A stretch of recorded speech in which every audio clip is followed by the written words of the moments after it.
94.3 The Shark, everything that rocks. Before tonight's show at the Paramount, the Jerry Cantrell Band, do you guys ever speak about like what you're going to call the band? Or is it just Jerry's Band? Did you think about a name? Yeah, Jerry's Band sounds good. I'll go with that. Jerry's Kids? Yeah, Jerry's Kids. Oh my God. We I don't know, I think we may have discussed something, but it's like band names are hard enough. Anyway, we'll just leave it at that. You guys have been working for 2 years, 3 years now. Brighton came out in 2021.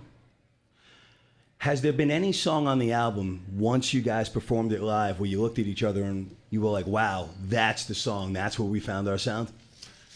I mean, I think, we played every song on this record, on this tour, not on this leg, but throughout the whole thing. We've gone through the whole record, so they all hold up remarkably well. Yeah. When we played Europe last summer, no matter what song we played on any given night, and we switched every night, the crowd sang all the lyrics, which is really amazing if you come to think of it. Well, you were a producer on the album, correct? Yeah, So one of the producers. One of the three of us. So The Unholy Trinity. the Unholy Trinity. But it's interesting because the album came out in 2021, and you probably recorded it during the pandemic. So when you recorded all this, were you like, "What the hell is going on?" And what was the thought process into the recording process? Was it all done out of whack? Like you were here, you were here, you were there. We were well into the process, actually. We had tracked basic tracks, and all the material was kind of written, but that's when it locked down. So it was kind of I hate to admit it, but I think it became a better record because we were forced to take more time, and we had a few players that came available to us, and Abe Laboriel Jr., Duff McKagan, and Vincent Jones, added to the already really stellar cast that we already had for the record. So the material got a little deeper. I guess we had time to curate it a little bit, Definitely. Yeah. And we live across the street from each other, so we were kind of in the same bubble. So that was easy. We were like in the, Yeah. we weren't exposed to too many people, so it was good. Greg, because you guys are doing music from Jerry's entire career, Yep. did it seem like you were studying or practicing for two separate bands? No, because he wrote, most of the Alice stuff. So it's, once you wrap your head around his style, that's more of it is like in your head, especially the Alice stuff, because I already knew the songs. When you're singing along the whole time. But when you're doing this and you're me now, I'm not singing the whole time. You have to know, like, okay, I sing on this line, but I don't sing on that line. And, like, I sing this harmony here, but I don't sing this harmony there. So you're really just... You're the lead on this song. You're not Yeah. So you're pivoting around. At first, it was, like, a lot to remember, but it's just like anything, like you just... Once repetition, gets... kind of makes everything come together, It's like you forget lyrics until you don't. You forget harmonies until you don't. Well, how did you two hook up? Because, some people might think that, Dillinger Escape Plan and Alice in Chains are on two different sides of the spectrum. So how did you two find each other? Well, there was a Dillinger Escape Plan connection. Tyler introduced me to Gil, and we did our first kind of thing that we worked on was doing a soundtrack song for John Wick, which was called A Job to Do. It was me, Tyler, and Gil. Which was a good song, by the way. Yeah, pretty good song. We were doing it at Soundcheck today. Might fit it in here somewhere. We were talking about doing some shows, a couple of like acoustic shows, and we were trying to flesh out the unit. And Tyler had invited a friend of his over, and we tried a couple of guys. The writing style, is something that Lane and I kind of forged, together. It's like a dual vocal attack. It's like the sound of the band and kind of perpetuating thing of the style. So I just always been a fan of bands who had multiple lead singers or a lot of harmony and stuff like that, and were able to be that diverse and be able to shoulder a lot, and also had to have the character of more than one voice. And so.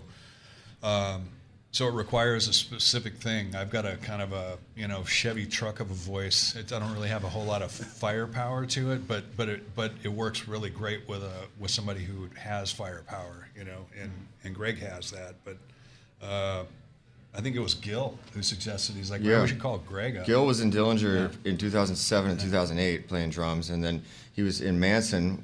Tyler and Gil played in Manson's band for a little bit, and then we were on tour. Dillinger was on our final tour. We were in Europe, and we were playing it the same day as Manson. And obviously at that point, whenever I saw Gil, we tried to hang out.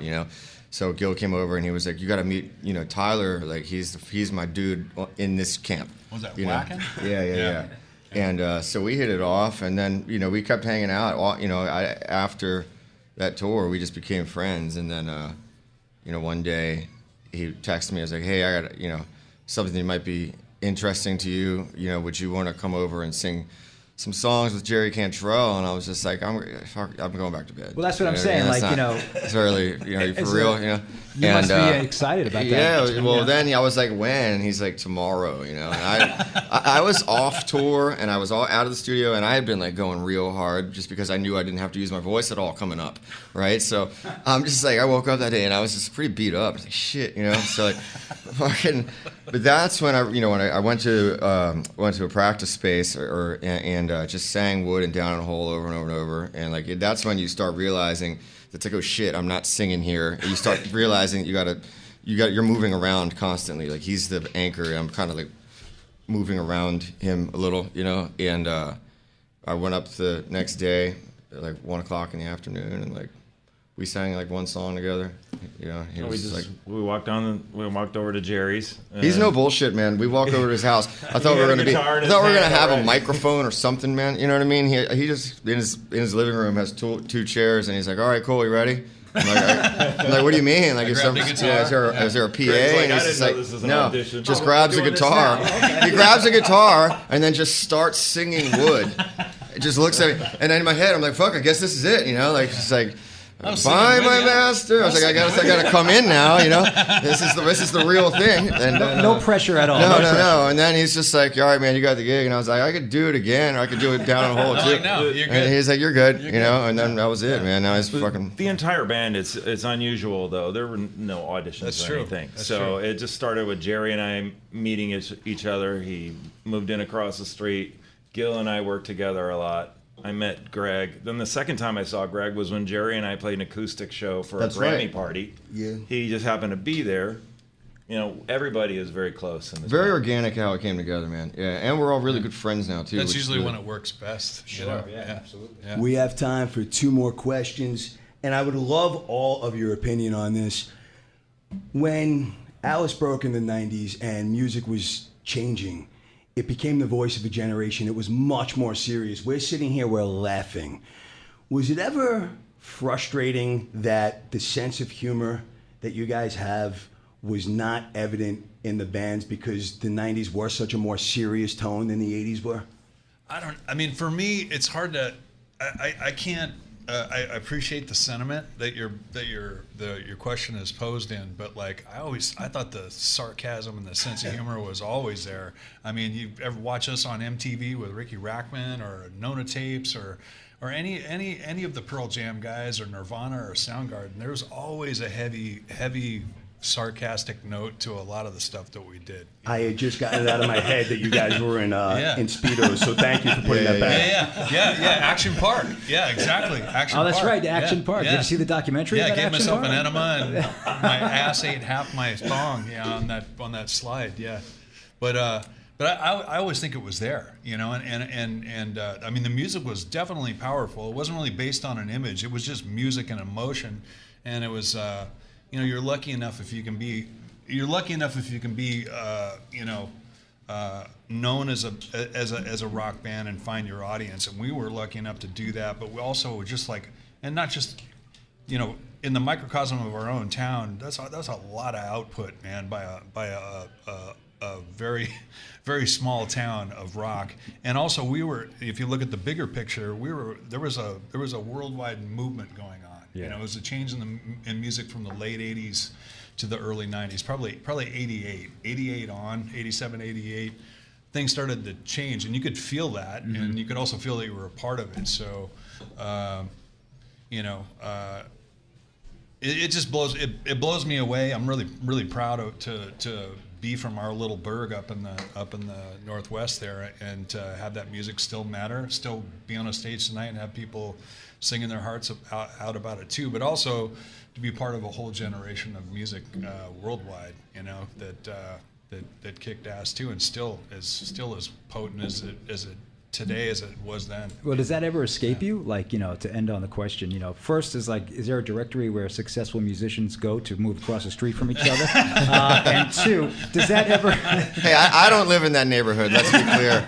So, I got You've been looking though. I can park in. Right over, bro. Beer chat has given me 2 minutes, so You've been looking. I've been looking. So does it come across, or does it ever escape you? Like you said, it meant so much to so many people. Like, that your music that you helped write, is still like the soundtrack to so many people's lives. Like, how does that feel to you? Yeah, well, it's just it feels really deeply satisfying in a way, and I don't mean this to belittle it at all, but I try not to really think about it a whole lot. You know what I mean? Yeah. Like what matters to me.